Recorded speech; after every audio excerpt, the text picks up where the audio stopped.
Hello friends, welcome back to homemade foods. இன்றைக்கி நம்ம பார்க்க போகிற ரெசிபி கொத்தமல்லி புலாவ். இன்றைக்கி ஈஸியாக பண்ணலாம். கடைசியில் ஒரு மிஸ்டேக் பண்ணியிருக்கேன், வெயிட் பண்ணி ஒரு மிக்ஸி ஜாரில் 2 கைப்பிடி அளவுக்கு கொத்தமல்லி சேர்த்துக்கோங்க, 2-3 பச்சை மிளகா, ஒரு பெரிய துண்டு இஞ்சி, எலுமிச்சை ஜூஸு, அப்புறம் வந்து ஒரு 6-7 ஒரு ப்ரெஷர் குக்கரில் ஒரு 3 டேபிள் ஸ்பூன் ஆயில், ஒரு 2 டேபிள் ஸ்பூன் வந்து கீ சேர்த்துட்டு, அப்புறம் பிரியாணி தேவையான பட்டை லவங்கம் கிராம்பெல்லாம் சேர்த்துட்டு, பெரிய சைஸ் வெங்காயம் பொடி பொடியாக கட் பண்ணின்னு ஒரு 2 நிமிஷத்துக்கு நல்லா வதக்கிக்கோங்க. வதக்கிட்ட அப்புறம் பிரியாணி மசாலா, மிளகாத்தூள், அப்புறம் வந்து மல்லித்தூள் எல்லாம் சேர்த்துட்டு தேவையான உப்பு சேர்த்துட்டு நல்லா வதக்கி வச்சுக்கோங்க.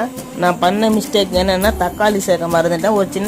ஒரு சின்ன தக்காளி சேர்த்துக்கோங்க. சேர்த்துட்டு அப்புறம் நம்ம அரைச்சி வச்சுன பேஸ்ட்டு போட்டுட்டு நல்லா வதக்கி வச்சுக்கோங்க. நல்லா கொதி வந்துட்ட அப்புறம் நான் 2 கிளாஸ் அரிசி எடுத்துருக்கேன், அதனால 3 கிளாஸ் தண்ணி சேர்த்துக்கோங்க. உங்கள் பிரியாணி அரிசி இருந்தால் பிரியாணி அரிசி சேர்த்துக்கோங்க, நல்லாயிருக்கும். அப்புறம் டேஸ்ட்டுக்காக 2 டேபிள் ஸ்பூன் கீ சேர்த்துட்டு கொஞ்சமாக கொத்தமல்லி சேர்த்துட்டு ஒரு ப்ரெஷர் குக்கரில் ஒரு விசில் விட்டுருங்க. அவ்வளோதான், சூப்பராக இருக்கும். தேங்க்ஸ் ஃபார் வாட்சிங். மறக்காமல்